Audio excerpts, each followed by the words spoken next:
Барлығыңа сәлем достар. Сіздер өміріңізде бір рет болсын уақыт машинасы туралы әңгімені естіп көрдіңіз бе? Егер естімеген болсаңыз, бүгін сіздерге Джон есімді атты уақыт машинасымен 100 жыл артқа қайтып, ол жақта көріп қайтқан адам туралы айтып беретін боламыз. Ал сіздер тек қана арнаға тіркеліп, лайк басып, пікір қалдырып отырыңыздар. Джон әрқашан уақытқа саяхат тұжырымдамасына тәнті болған қарапайым өнертапқыш болды.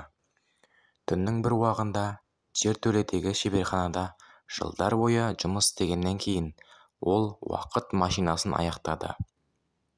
Қорқыныш пен толқумен ол алда не күтіп тұрғанын білмей құрылғыны іске қосты. Ол жарқыраған энергияны құйынына қадам басқан кезде ол Виктория дәуіріндегі Лондонның қайнаған көшелеріне қайта оралды. Джон өз көзіне өзі сенбеді. Газ шамдары, ат арбалар және 19 ғасырдың әсем киінген адамдары оны қоршап алды. Тарих кітабына беттеріне кіріп кеткендей болды.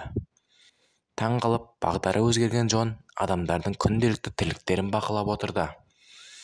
Әйелдер корсет пен көлемді көйлек киген, ерлер шляпа мен кеудеше киген.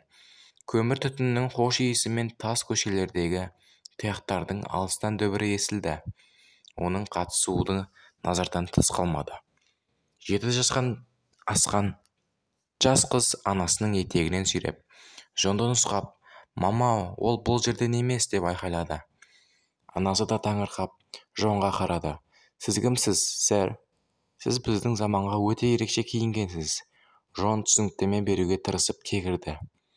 Мен алыс елден келген саяхатшымын. Мен адасып қалдым. Ананың көзі бақырайып кетті. Бірақ ол әрі қарай басып үлгергенше Джонға пальто мен монокль киген ақкөңіл қарт мырза келді. «Әй, сен сол жаңадан ашылған колониялардың бірінен болсаң керек», деді ол күліп.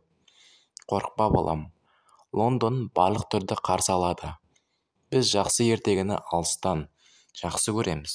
Джон осы өткен дәуірді зерттеуді жалғастыра отырып, ол өз уақыты мен Виктория дәуірінің арасындағы айырмашылықтар мен ұқсастықтарға таң қалды. Ол өз тауарларын сататын жергілікті сатушылармен сөйлесті.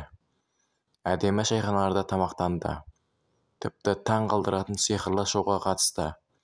Сиқырлы шоу, әсіресе романнан шыққан бірдеңедей әсер қалдырып, оны таң қалдырды. Джон өзінің жаңа ортасына бейімделген сайын уақыт машинасын жасырын бұрышта жасырған кезде күндер аптаға айналды. Ол тіпті жергілікті пабтарда онымен әңгімелесіп күлетін достар тапты.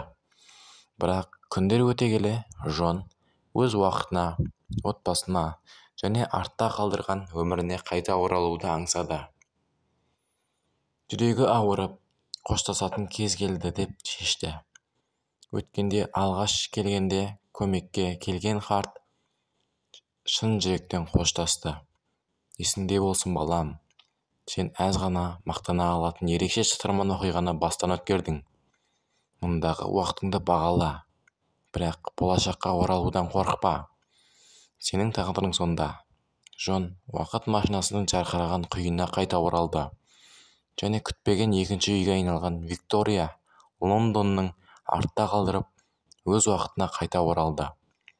Тәжірибе сиқырлы да, ағарту да болды, бірақ ол өзінің жақсы көретін адамдарымен өз уақытындағыдай жер жоқ екенін білді. Уақыт машинасынан шыққан кезде Джон уақыт арқылы саяхаттау мүмкіндігі үшін терең ризашылық сезімін сезінді.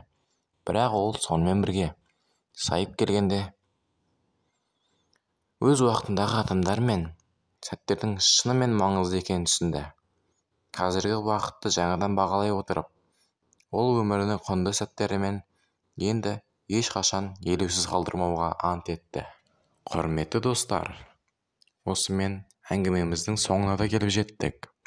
Егер осы видео әңгіме ұнаған болса, арнаға тіркеліп, лайк басып, пікір қалдырып, достарыңызбен бөлісе отырыңыздар. Сіздердің кішкене ғана қолдауларыңыз бізге шабыт әкеледі.